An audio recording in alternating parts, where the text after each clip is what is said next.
Call the meeting to order. Any adds to the agenda?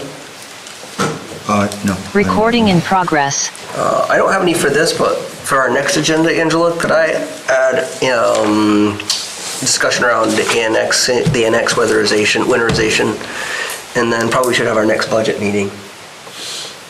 That'd be October then when you're here? I think so. Yeah. And it'll give Cherry a little time to get stuff together. And Good idea. okay. I'm glad you're getting that started early. The budget, Get it done. that's good. All right, so our work now is the review and approval of the pre-grant application and grant application. Right? No? Oh, is there two? Oh, I don't have the other one. It is on the agenda, but that's our 6:30 Oh, yeah. special meeting. It's under your computer. This is it. Right one. All right, here we go. Citizen comments. Anything that's on anybody's mind? See what happens. It's actually, you know when Jeff is going to do work in Tyson at the bridge? Yes, September. All right. He has to be done by October 1st. So he'll be done, he'll probably be there in a week, middle of the month. We don't have a date though. No, And traffic will be able to get through? no. Well, the road will be open, Oh. Okay. all right, as far as I know. And they just paved up on Dublin Road, yeah? Yeah, Yeah, it looks nice. yeah. Part of it. Yeah. Stop to your house. But this is below my house, right? And the bridge got repaired a little bit too, it looked like? That deck had holes? Yes, and we paved from Kingdom Road all the way to the day camp. That's all paved. Okay. To Smooth. to the park.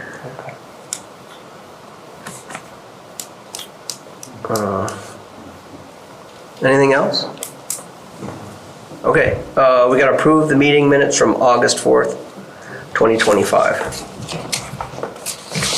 And I'll make a motion to approve those minutes. Is there any discussion? Okay. Can I have a second? I'll second, sure. All in favor? Right.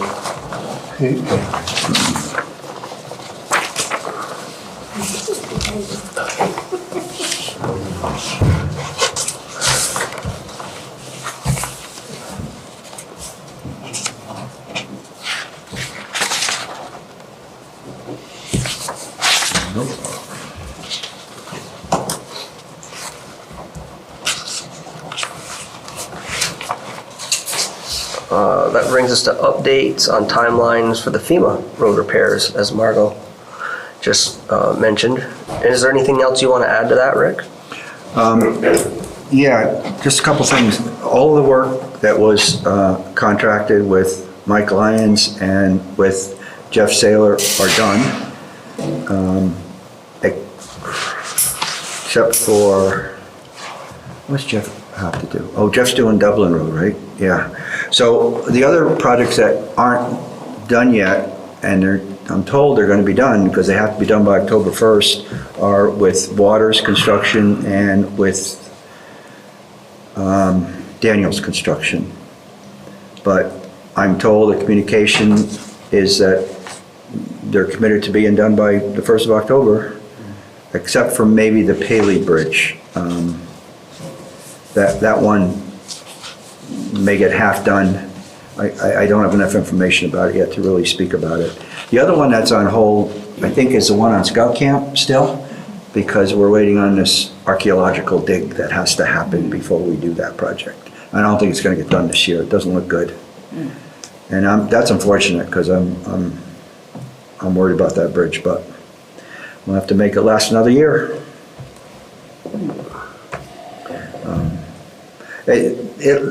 Most things will be done by October 1, which is the deadline we need to be out of the rivers by, unless we get extensions. But it's coming good. We got a lot of them done. What is your concern about that bridge on Scout Camp Road? Oh, It's a state issue. They have to do an environmental archaeological dig. Yeah, but you said that's too bad because you're a little concerned about the grid. Oh, what's the problem with it? Yeah. Oh, I'm sorry, I didn't understand your question. The embankment is being undermined from flow. So worst case, you could close it and everybody'd have to go around. If we deem it's necessary, we'll do that. And it wouldn't be that big of a detour. No. Come around, we will do that if we have to. But right now, nothing's moving, it's holding up fine. But if we get a couple of big rains, it might be more of an If issue. only. Yeah. Yeah, if we ever get rain. Dry weather doesn't hurt it. Well, that bridge certainly looks the part. Yeah. Yeah. So hopefully they don't find any arrowheads or something special where they gotta go through a big deal, which is, I don't understand it because, I mean, we would have found something when the bridge was put in earlier. I mean, there was all kinds of excavation done there when the bridge went in and nothing was found, I guess, but they didn't do the special research that has to be done. So But who's doing the dig? who was that one? Who's doing the dig? That project? Is that Waters? Do you know? It's either Waters or I think it's Waters. I don't think it's Daniels, but it's one of those two. I think she meant the archaeological. Yeah. dig. Oh, who does that? The state,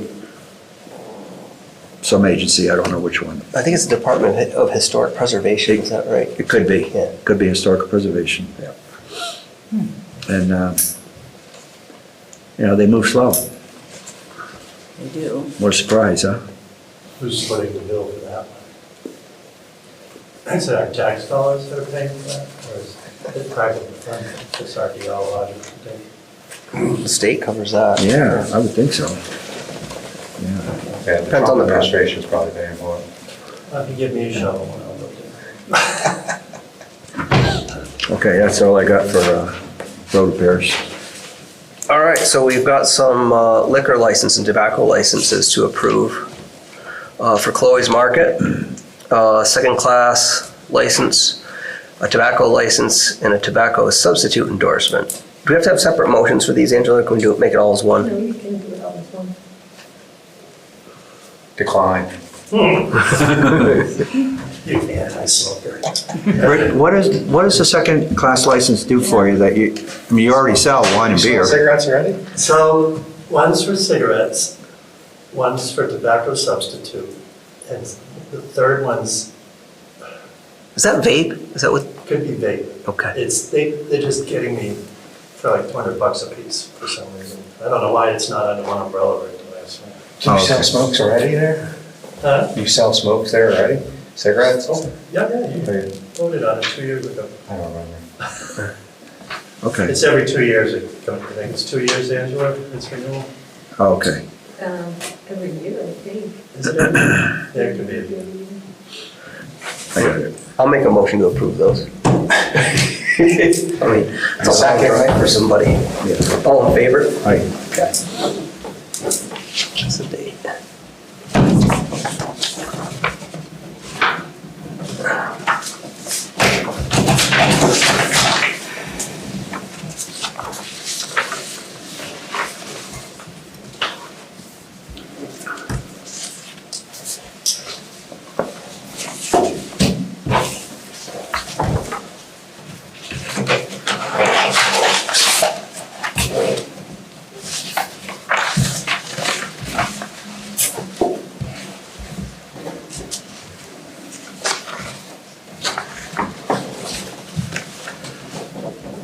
You just can't sell them to my kid if he ever comes in and wants to buy them. It's my Good. only condition assignment. He has to have a valid ID, that's all I have to say. So if you want to hide his ID, go ahead. No, just don't sell it to him, period. Tell him. Give me his name and his date of birth, and I'll do it. Tell him Dad said no. That's it. What are we doing next? Department updates. First one's the town clerk. Angela, we have your report. Do you want us to read that, or do you prefer to provide that yourself? I mean, You're up. Yeah. okay. I'm just going to read it because it's easier than, so the town clerk's office has become more than just marriage licenses and recordings. Since there's been a change in the staff, the elimination of the listers and the STR assistant, the clerk's office has become busier. Deb Helpke and I have formulated a plan that we will spend an hour a week and choose a different road to travel. Deborah will get familiar with the houses and I will document what houses are missing the visible E911 numbers. We will then order the numbers and have them sent or dropped off to the homeowner. Our office is working together to identify any discrepancies within the grand list. We have had missing road name signs and or roads where the names had been changed but not within the system. We are currently notifying homeowners of this change via written letter. I've been working with Frank Gutierrez on bringing all non-registered or delinquent short-term rental properties in compliance with our STR ordinance. Our office is also gearing up for the second annual trunk or treat as well as other festive events. We have some fun events scheduled for the week of October and we will be planning a holiday dinner. Our office has become the central place for questions about everything in town. Most of the time we have the answers, but not always, and we will find them. Submitted by me. Thank you. That's what I was gonna ask you. Did you set a date for that trunk or treat? Yeah. What? Saturday the 26th. 26, okay.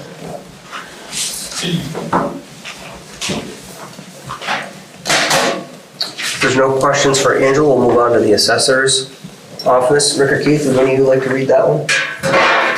Where is it? Oh, this? Yep. You want to put the horse? No, This is from Deb.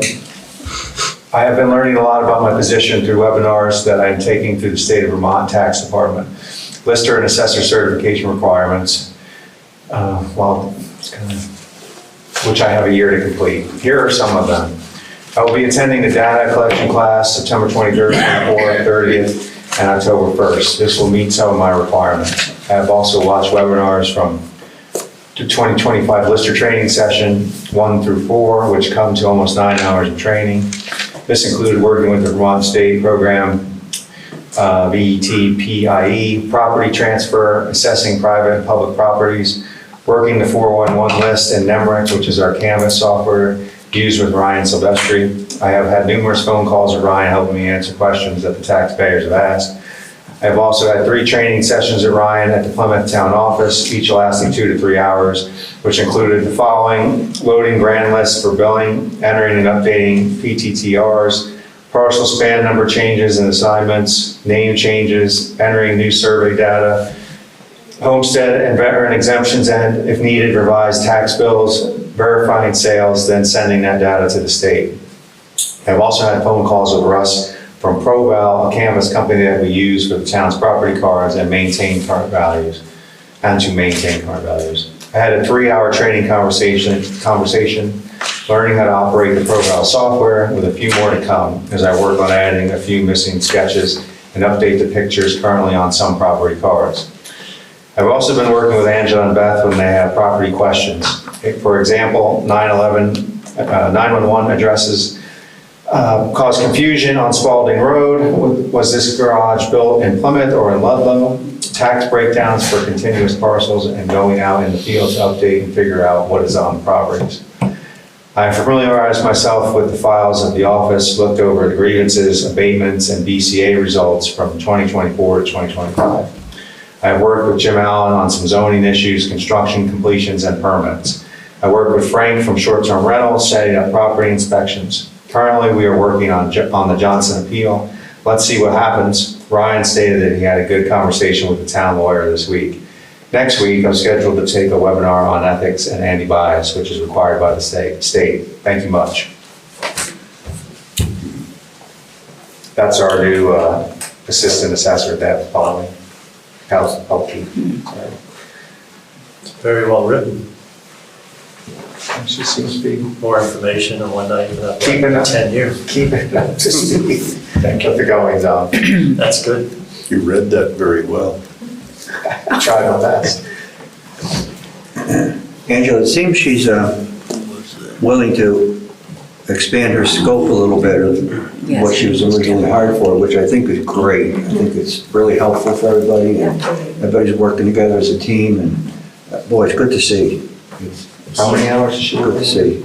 16 maybe, I mean. 2 days a week? Yeah, type she thing? communicates good, and it's just I'm glad very, she's jumping right in. very That's good great. environment, very good environment, Still a big fit? absolutely. We're lucky. All right, this brings us to the delinquent tax collectors report. And it looks like we're down to $62,000 in delinquent taxes. And coming this week is reported another $39,389, so that's down to $23,000 in delinquent taxes. Wow. Yeah, that's pretty good. Down 23? Down, yeah, be down to 23. Holy mackerel. Remember when it was a couple hundred? Yeah. Yeah, that was scary. Great difference. Just good communication. Yeah. Is that this, like a receipt here on the final page? Yep. Yeah. Coming this week? There's one big one there, I think. What's the plan for the final tranche then? Is that where the tax sale factors in? Are we gonna have another one? Good question. Depends on how long we're delinquent, right? Yeah. We have a time frame, whatever it is, year, 2 years or something. Oh, it's two. Could be. And I'm guessing, Beth will say, I've tried to collect and haven't been successful, and we're gonna need to. That's what'll drive that, I think, if they get over 2 years. This is 21 through 24. Yeah.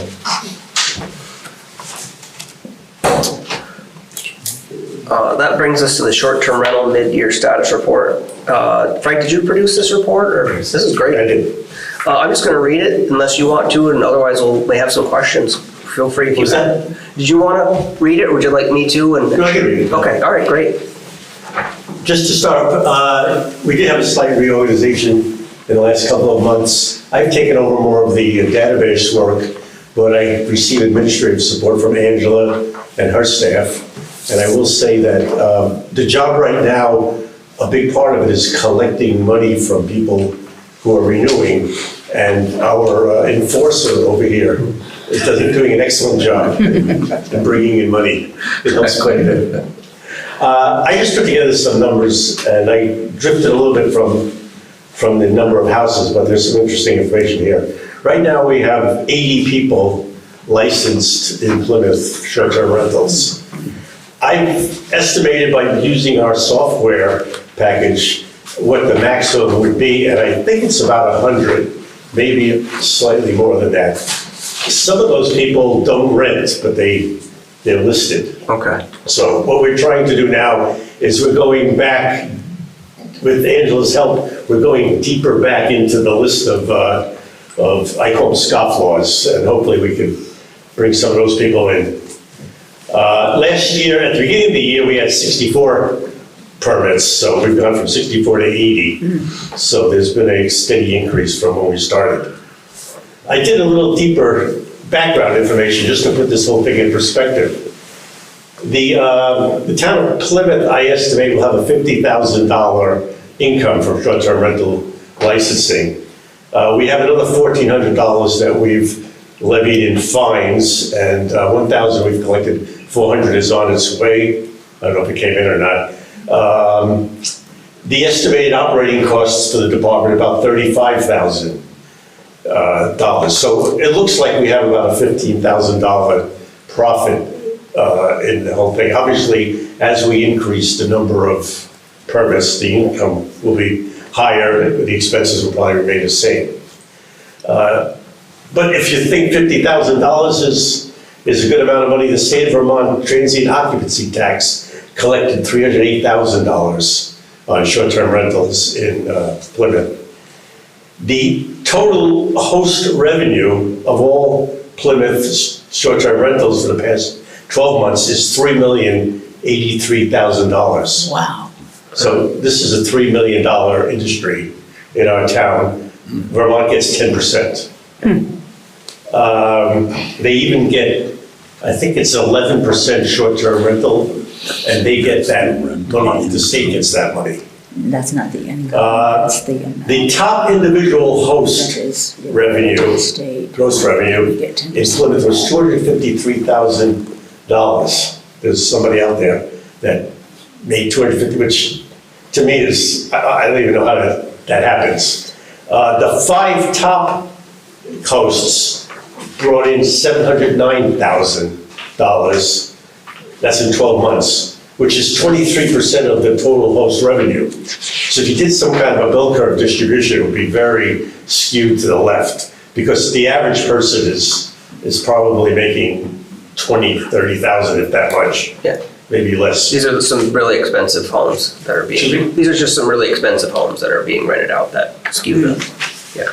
And am I done? I think that's it. I just have a chart there. February is the peak month. Summer is pretty even at about half of the volume of February. And the average daily rate is $643, which Not cheap. still, this kind of blows my mind. It surprised me, so I thought it would be interesting to bring to you. That probably is most of the people have 3-bedroom houses. I would say that's the majority. I think when you get up to 643, you're up at 4 bedrooms where people are sharing it about between 2 families. So that's where we're at. Hopefully, we can get up to 100 next September when we're here. Are any of those top earners in compliance? What was that? I said, are any of those top earners in compliance? They all are. The 5, we have all top 5 are great. Some of them still complain about the fees, but they're in. I mean, they're making- Which is very good for me, it helps me, because when somebody complains that their $800 fee is outrageous, and I know that they're bringing in $115,000 a year, I get less sympathetic. But on the other hand, as somebody here who complains that the $400 fee is too high, and we don't bring in anywhere near that amount of money. So it's very unevenly distributed. I don't think, it's very hard to make generalizations about the program. It's especially hard to understand the numbers when you're just doing an average and you have such big numbers on the high end. That sort of makes people think that everybody is making a fortune out of renting their short-term properties, which is not the case. And I would say that the average annual is probably closer to $15,000 to $20,000 than $20,000 to $30,000. But if you have a 4-bedroom house on a lake, you pretty much could stay all summer. Whereas and I know in our case, we have people who have their family at maybe one of the camps and they're staying for a week. And most people don't do a lot of rental in the summer. But it's the big lakefront house that's probably the one that's making the most money. Well, that was interesting. Thanks for sharing that. This is great, Frank. This is great. Thank you. Good report. This software program is an enormous help. That's interesting. I have a question. Yes. What happens with that money that's generated, that comes into the town? Does that go into a general fund, or is it reserved for some specific? In theory, it goes into the general fund, but I believe the fire department, is it fire department, or is it, how do we, bought a bunch of safety equipment to give back to the town, so there's fire extinguishers, Fire blankets. CO detectors and cover monoxide fire detectors. That was like $3,000 or something we appropriated for that. Yeah. The rest of it goes into the general fund now. Yeah, and it's not a huge surplus, but there's some. Yeah. The operating cost, Frank covered that number there, whatever, $35,000 covers that software, right? Yes. What was, it was $10,000 to start, and then what is it every year to renew it? As far as I know, it's 10, unless there's an inflational increase. $10,000 every year. 10 grand a year, yes. They maintain the entire program on there. I wanted to change something and I had to go through their main office and it's taken a week, just something that I would think you can just change. So it's a pretty well-run operation. They're a mass. For New Hampshire? California. California. San Diego. But that's the program that most towns are using. I know Woodstock is using that, but they are hiring that company to run the program. As opposed to us, where we're just using their data. So they're in for $45,000. It's interesting. That's a big number. But it's a bigger town. Yeah, I think so. Well, it is a big town. I don't know how many people they have in there. So our public hearing starts at 6:30, and I think the only thing we really need to do is next select board meeting date. Is it on October? We could do the first week in October. Our normally scheduled one would be next week. Monday's the 15th, but I don't think there's enough business. No, I don't either. So yeah, it would be October 6th.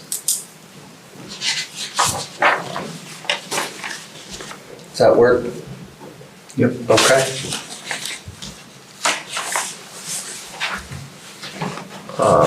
I think I'll make a motion to adjourn this meeting then, we'll go into our hearing. Planning commission. A second. The planning- Oh, it takes place. I guess, are we, who's coming to this? Anybody, do you have anybody representing from, Evan Fitzgerald, are they on the, That's gonna be a Zoom thing? yeah. I don't know if he's Galaxy or, I don't know.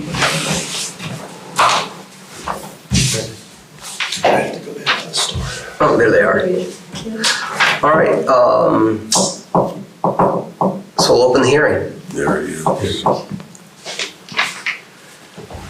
Hello, how are you, Evan? Good, thank you. How are you? Good, thank you.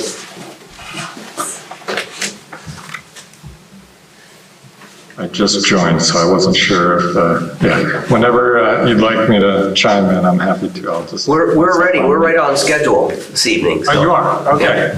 Yeah. Okay. Can it be turned up? A little volume there. Okay, so I'll just give a quick introduction of myself and my history of working on Money Brook, and then I'll leave it at that. And if you have questions or anything you'd like to talk about, given my history, happy to hang on for a little bit. So my name's Evan Fitzgerald. I'm a consultant. I'm a civil engineer and hydrologist. My company is in Colchester, Vermont, which is up near Burlington. I work all over the state on water resources projects, mainly on rivers and conflicts along rivers. And I first got involved in Money Brook after the Irene flood around 2011 in the capacity of working with VTrans. And I think probably many of you know that was a big flood that affected, in particular, Money Brook and lots of your town and infrastructure in your town, including state highways. And we were asked to look at alternatives at that time for the area upstream of the bridge. And at the time, on the table was potentially reconfiguring the bridge or doing other things upstream or downstream of the road, including working with the landowners at the time. I don't know if they still own the land, the Pingrees, but working with VTrans and the Department of Environmental Conservation on looking at easements on their property to allow the brook to spread out, in particular downstream of the Route 100 area. At that time, we did some preliminary design, and some of the recommendations were implemented, but nothing really happened on the state highway. And then, I guess, fast forward to today, I was involved again with with VTrans after the July 2023 flood. I did visit the Moneybrook area. There were some discussions of a bigger bridge again. At that time, I understand VTrans is moving that forward. I haven't been, they're working with another consultant who does highway bridge design. That's not really my company's specialty. We're more water resources engineering. So I'm aware that they're looking into some alternatives there. I don't know a lot about the details, but Angela asked me to, we had a conversation a couple of weeks ago. She asked me if I'd be interested in, helping the town understand within the context of the grant application that you're preparing for the Community Disaster and Recovery Grant, I think is the source, regarding just order of magnitude cost estimates for the type of planning and engineering work that would be needed. So that's what I'm working on now. I had some in the past work that I completed, I had some partnerships with another consulting firm in Vermont. And I would like to stick with that same team because we know the site really well. And I do understand the town would, of course, have to put this work out to bid. So we're happy to, stay involved to whatever degree makes sense, and happy to give the town an idea of what this work would cost. So that's my end for now. If you have any questions, happy to have a discussion.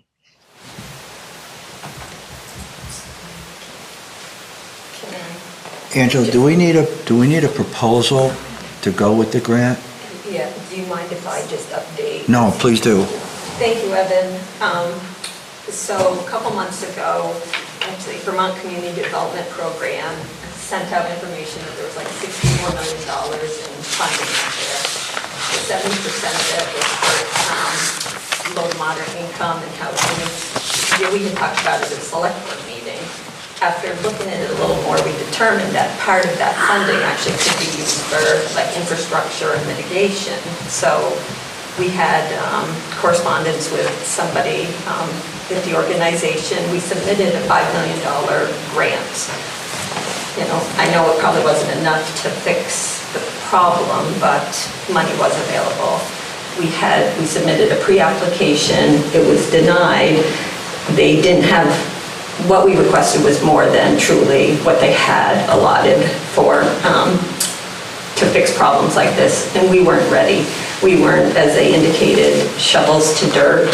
So, but they encouraged us and thought that we had a really good chance of getting this planning grant. So we resubmitted for $250,000. And as Evan indicated, and when we had our a presentation a couple years ago, he was involved in it, so I reached out to him because I knew he had knowledge. So our plan and application, he is going to outline when he gives us a proposal and cost estimates, is going to include like stabilization and mudslide, the bank containment of clay and sediments. What would it take to fix the problem? Am I speaking correctly, Evan, when I say that? Yeah. There's a number of alternatives that I think could be considered, and it would definitely need to be coordinated, as you might imagine, with the work that VTrans is looking at with the bridge, because it all, of course, ties together. So this project would need to be coordinated with VTrans as well, I think. They were willing to allow our warning that we did for $5 million to be revised to this 250 to meet the deadline and have it in. We did a pre-application, which they accepted, but we have to have an application in by September 25th to be considered. But what this does is if we get the $250,000, this planning grant, we can move forward and have a plan in place to say, okay, this is what it's going to cost and what it's going to take to get this problem fixed. So And Tom is here to talk about, maybe people at Lake Rescue Association and just different organizations where we can present an actual plan to work on it. So this is just the initial stages to try and get something going. There's a group, I don't know what this stands for, PARE Vermont, Yes. PIFR, that a number of people have been listening to their weekly or monthly phone calls, and they're studying Moneybrook also. How does that relate to this? What that was, that Tom and I and a few of us had worked on, February started last year, that is the one. We basically stopped that because they wanted the select board and or myself to sign this agreement that said the town will basically give a blank check. We'll take property by eminent domain, we'll burden the cost of this, even though essentially we may not. We have to say yes to all of those questions, and there was 4 or 5 of them that the select board didn't feel like putting the burden on the town. So if we answered no to anyone, then we couldn't go forward. So this is completely separate, not to be confused from something that was presented to the select board several months ago. I'd like to add, I think that PAIR grant, that PAIR whole process was putting the cart before the horse, because that was asking us to back them to study what the effect of the project we do would be. We don't know what the project we want to do is, and I think this application is a great idea because we just don't know what we don't know. We don't know what the total cost is, and if we can get a grant that, so Plymouth doesn't have to pay for it, that'll come up and say, okay, even though this isn't, everybody else is affected by it, it's in your town, okay, but they'll pay for it and tell us just what it would cost to fix this. Then we can go to surrounding towns, the watershed, the state, Lake Rescue Association, and say, hey, look, I know it starts in Plymouth, but it's washing your lake away once every 15 years. Pony up some money to help us and show us what you could do too. Maybe it's a case of many hands make light work, but you have to start somewhere. You have to find out what the situation is and what your costs are. So this money is not to fix it, this money is to Correct. determine the fixing of it. Correct, yes. Cost. How would you define if we don't get the grant, who's covering the expenses for what they've done so far? Well, we haven't done anything, have we? Evan, In terms can I- of cost? No. Just to clarify, picking up on Margot's point, these funds would be purely for engineering, planning, and study. Correct. Correct. I also think it's really, the state at some point has to get involved here. VTAN's plans to spend a lot of money to go fix that bridge without knowing, what it would cost to fix the cause of what wiped the bridge out in the first place. And maybe get wiped out a second time, another time. Exactly. Without fixing the problem. Exactly. Doesn't even make any sense. I just want to answer. Rich? Yeah, I had you on mute, I'm sorry, I'm here. Evan, Yes? I was trying, Evan, Yes. so what is the cost run for us by you preparing this? We're not going to charge the town for helping you initially get an idea of what it would cost to do this engineering work. So this is just something we do frequently for the towns that we work with, just to support your grant application. So it won't be, well, what I had in mind, and just to be clear, it sounded like you needed enough of an outline of a scope of work, but not a really detailed scope of work for the engineering and planning, enough to support your grant application, and come up with a defensible, or at least confirm that the amount that you're talking about with the funders is adequate, or refine that, lower or higher, and everything that we're doing right now, we've already done a rough cost estimate, and we've determined that that'll be an adequate amount of money. So to answer your question, we weren't going to charge the town anything for this, and I was going to produce a 1 to 2 page summary of scope of work, not with all the detail that would be needed if the town were to get this grant application and issue an request for qualifications or request for proposals for the actual project. Then I was imagining we would go into detail, and also that is typically not charged to the town either, right? But when you solicit bids from engineers or contractors, that's on us to develop those bids. So long answer to your question, we weren't going to charge the town anything for this. We're happy to help out. Thank you. Angela, thanks for the clarification, and more importantly, Evan, thank you. Sure.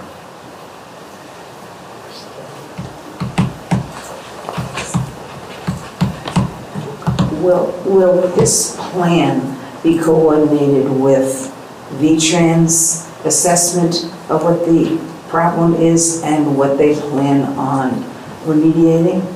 So this is really just the beginning of having a conversation with everybody. I don't have all the answers. It's as we continue to talk with, but I'll definitely reach out to V-Trans about this. Like I said, I know they have that plan of making it bigger. Will V-Trans be part of this Yes. planning group? I have not reached out to them yet, no.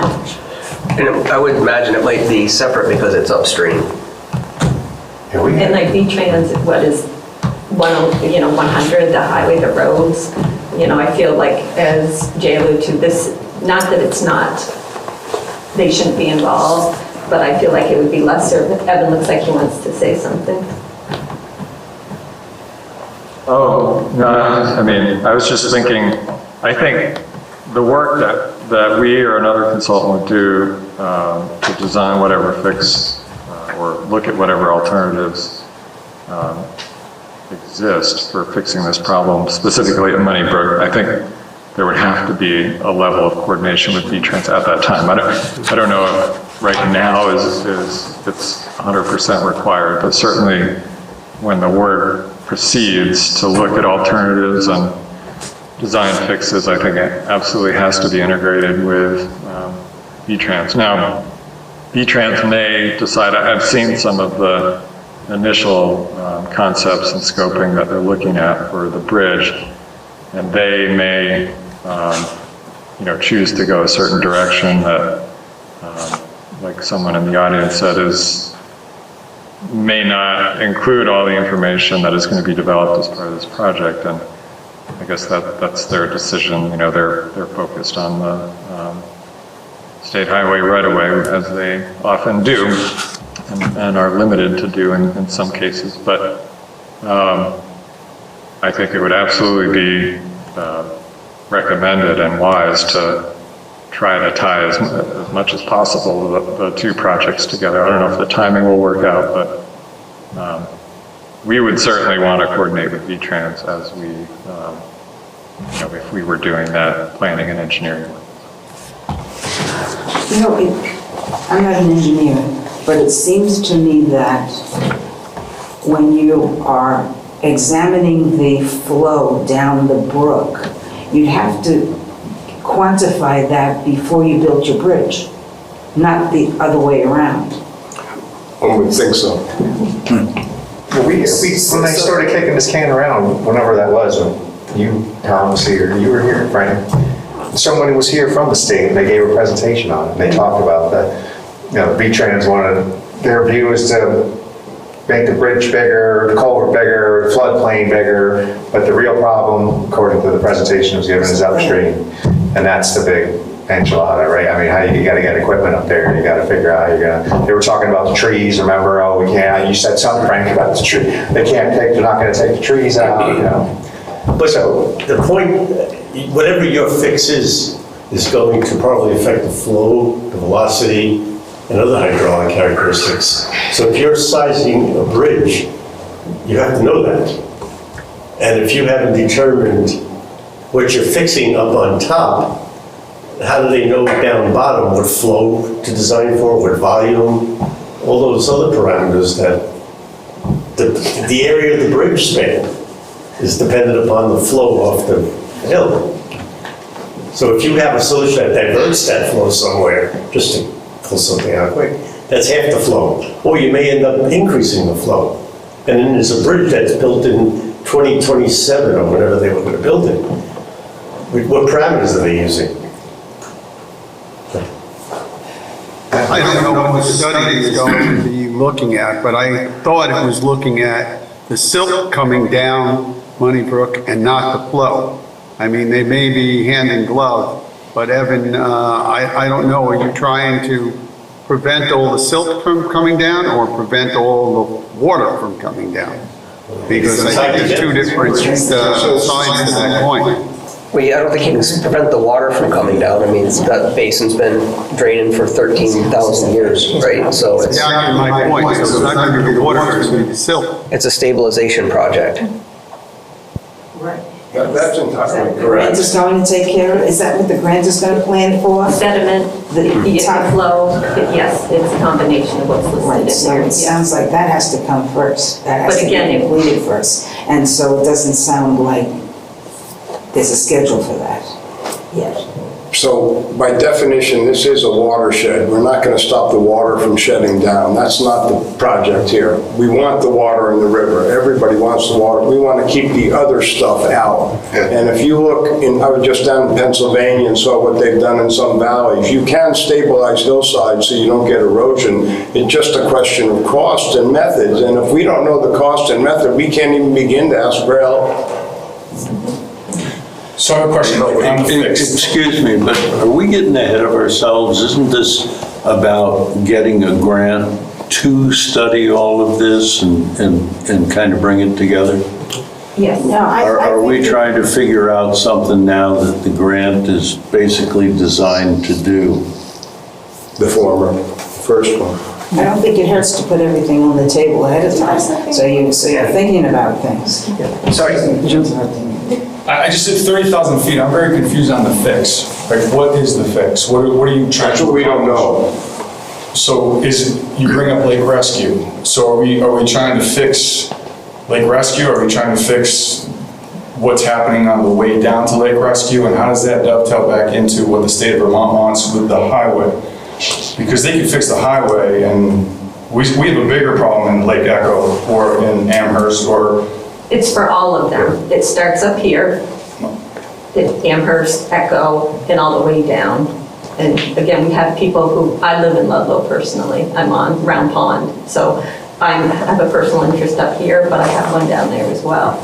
And I think for all the people here in town who are on the lakes, this is so important. And you have people at the bottom. I live on Echo Lake, so I certainly understand. Yeah. But again, I'm confused on of course the sediment shouldn't be in those lakes, right? Obviously, we potentially could fix that. I think a long time ago, we potentially could have adjusted that and fixed that. But theoretically, the state of Vermont could do something that is not the same as fixing that. They could actually make it worse. They did, probably by making it a straight shot down there. I mean, we're looking to see. Or by diverting the water. Well, I'm wondering if we shouldn't involve them at least in the respect that we're working on this, so they're aware, because they probably plan quite a bit ahead. And so if they're gonna have to readjust that. Involve who? V-Trans. Correct, we will reach out to them, but like Evan said, there will be a communication and cohesive together, but what we're looking for now, we have like 2 weeks to get something in. And they're working on putting something together. We were told in our Zoom meeting that they would support our grant application for this. And again, it's not that I'm not going to communicate that. We very much will. But time is a little bit of the essence to get something here, to get this in, so we don't miss out. Because where are we going to get $250,000 to try to do something? So, and you know, I'm not a taxpayer up here, but I care very much for, you know, what happens. And it's just unfortunate how the sediment, every time we get a heavy flow, it's like a cappuccino down to, you know, down to all the lakes. Just one more comment. While I understand the effect of the sediment coming down the hill, we were affected by the failure of the whole gully there. So to me, yeah, there is probably a way to filter out that sediment that comes down, but what are you going to do to prevent those borders from exploding and throwing rocks on people's property? I'm letting the qualified people answer. I'm not qualified. No, I don't want I don't need an answer to that, but I just want to make clear that that's the other issue. It's not only the sediment issue. It's the explosion of water and rock that comes out of that mountain. Okay, so that's the whole point, is to find out how to stop that clay and rock from coming down, because that's what exacerbates the situation. The water alone, we're never going to stop. Absolutely, we're not. So the point is, you have a clay bank 80 feet high and a quarter mile wide. Packed full of boulders. And the bank erodes and the boulders fall into the river and And it's not the water that does it, it's the boulders in the water. So we got to figure out a way to stop the boulders and stop the clay. And if we can have somebody tell us whether it's 3 million, 5 million, 10 million, and this is how to do it, then at least we have ammo to go to people and say, we need your help. This is our project. It's doable. I know those things in Pennsylvania you're talking about. It's doable. It's just a matter of money. If you have the money, you can do it. And there's $1 billion worth of real estate downriver from here that ought to be helping out.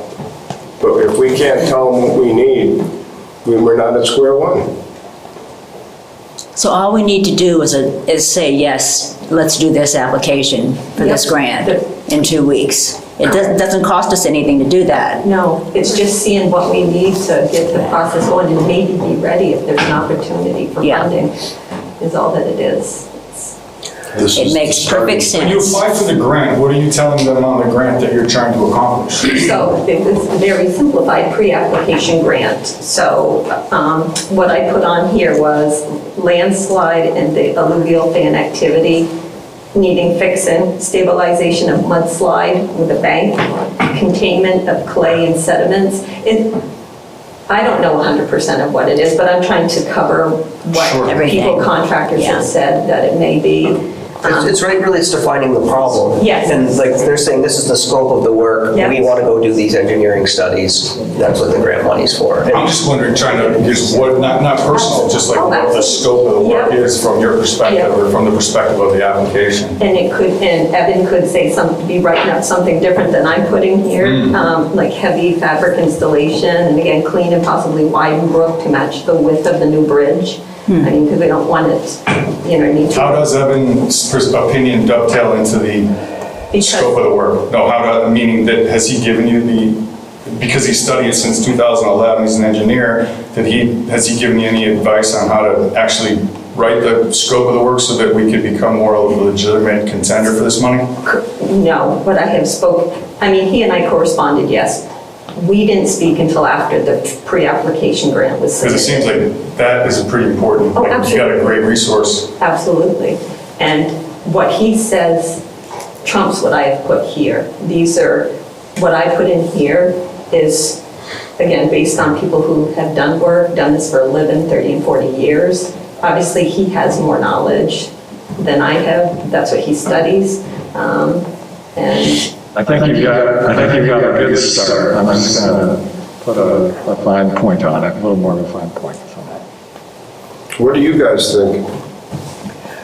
I mean, it's a Vermont Agency of Community Development, Commerce and Community Development grant, and it doesn't look like there's any risk to the town. I think there's a few questions to ask, right, with Regional Planning Commission, but outside of that, I mean, well, there's nothing to lose. If we get the grant, we can pay engineers to do the plan, then we have a plan. If there's money available that we can get, we have a plan in place. We can say, here's what it's going to take.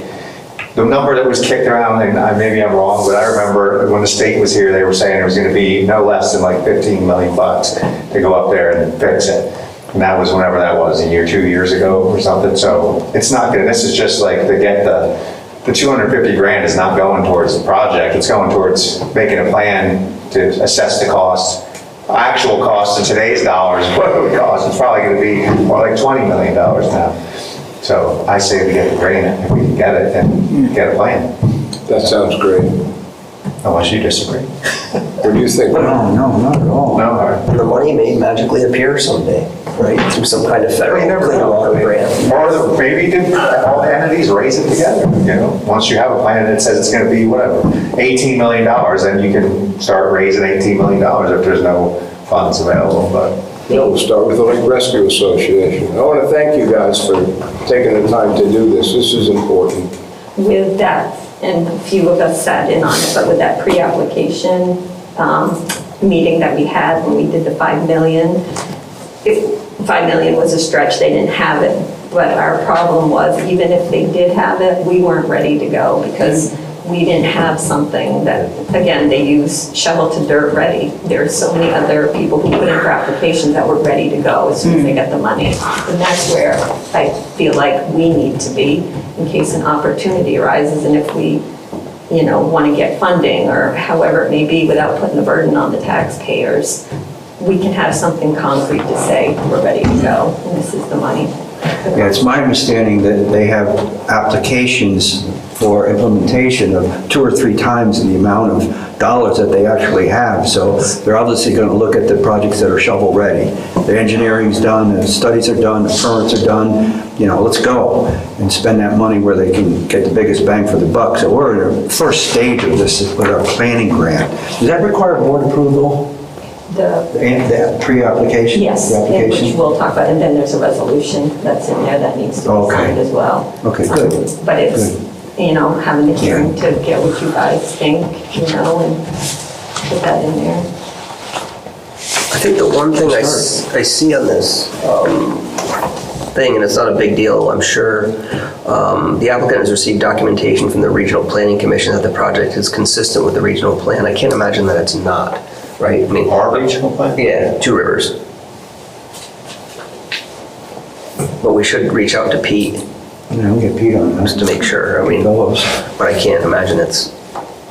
I'm sure they don't have that written into the plan anywhere, but. Yeah, I'm sure they'll support it. Okay.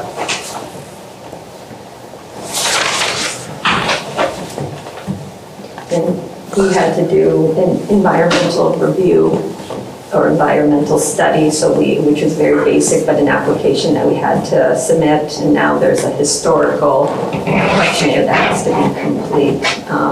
But I think, Evan's on board to get us what we need timely, so we can get that submitted in a couple weeks if everybody's in agreement, and to go from there and see what happens.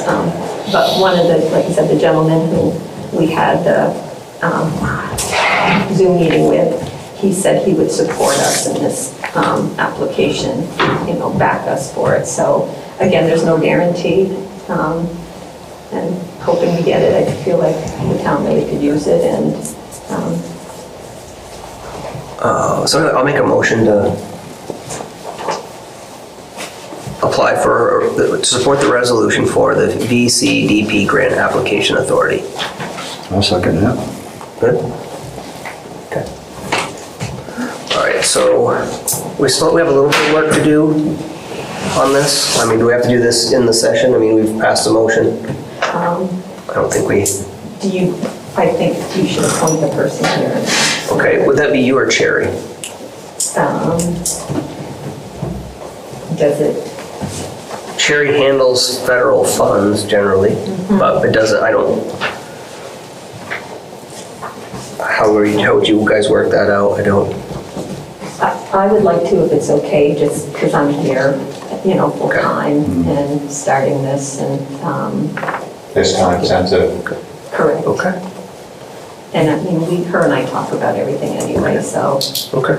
like all the other grants, everything comes through and she handles all of You've done a those. good job, Angela. You put a lot of work into this so far. I know you have. We appreciate it. Thank you. So we're good? We're good. Okay, so you're appointed then. Okay. Can I just have you make a motion for that? Only, I'm sorry, Yeah, I'll make a motion. yeah, because they want the minutes of it, so. Yeah, I'll make a motion to appoint Angela. Yeah, second. Okay. Approved. Great.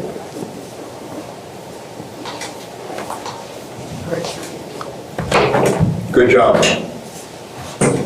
That concludes our hearing.